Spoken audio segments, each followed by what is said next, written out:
ఈ మూవీ నిజానికి 2022లోనే రిలీజ్ అవ్వాల్సింది. కానీ కొన్ని రీజన్స్ వల్ల డిలే అయ్యి ఇప్పుడు 4 ఇయర్స్ తర్వాత డైరెక్ట్గా ఈటీవీ విన్ యాప్లో స్ట్రీమింగ్కి వచ్చింది.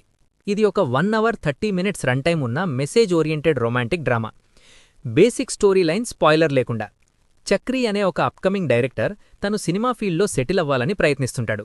తన మొదటి సినిమాలో హీరోయిన్గా ఒక తెలుగు అమ్మాయినే పెట్టుకోవాలని చాలా పట్టుదలగా ఉంటాడు. కానీ ప్రొడ్యూసర్ తరపులుండి తనకు ఒక ఇబ్బందికరమైన కండిషన్ ఎదురవుతుంది. అదే టైంలో చక్రికి కొత్తగా పెళ్లవుతుంది. తన భార్య చరితా కామాక్షి చాలా ఇన్నోసెంట్. తను ఎవర్నైతే ఇబ్బంది పెట్టాలనుకున్నాడో తిరిగి తన భార్యకి అలాంటి పరిస్థితి ఎదురైతే చక్రి ఎలా రియాక్ట్ అయ్యాడు, తను చేసిన తప్పుని ఎలా రియలైజ్ అయ్యాడు, తన ఫ్రెండ్ శివ పోలీస్ ఆఫీసర్తో కలిసి వేసిన ప్లాన్ ఏంటి అనేదే ఈ సినిమా మెయిన్ కథ. డైరెక్టర్ చందూ సాయి గారు ఒక మంచి పాయింట్ని బేస్ చేసుకుని ఈ మూవీని తీశారు. మనం పక్కవారి గురించి తప్పుగా ఆలోచిస్తే తిరిగి అదే మనకు జరుగుతుంది అనే ఒక పొయెటిక్ మెసేజ్ని చాలా క్లియర్గా కన్వే చేశారు. కానీ కథలో ఉన్న చిన్న పాయింట్ని 1 అవర్ 30 మినిట్స్ సాగదీయడం వల్ల మూవీ చాలా స్లోగా అనిపిస్తుంది. స్క్రీన్ ప్లే కూడా చాలా ప్రెడిక్టబుల్గా ఉండడం వల్ల ఆడియన్స్కి త్వరగా కనెక్ట్ అవ్వదు.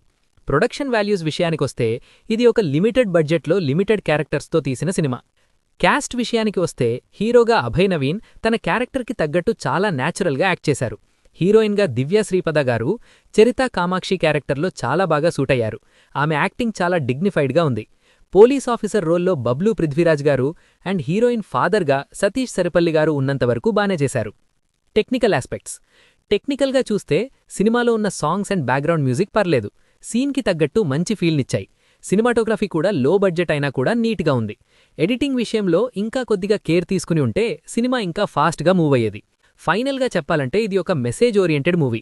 మీకు స్లో పేస్డ్ ఫిల్మ్స్ నచ్చితే పెద్ద ఎక్స్పెక్టేషన్స్ లేకుండా ఈటీవీ విన్లో ఒకసారి లుక్ వేయొచ్చు. ఫ్యామిలీతో కలిసి చూసే మంచి డ్రామా ఇది. కానీ నార్మల్ ఆడియన్స్కి కొంచెం స్లోగా అనిపించి బోర్ కొట్టచ్చు.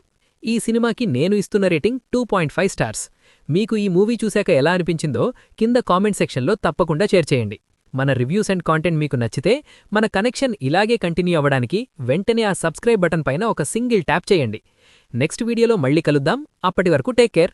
Thank you for watching.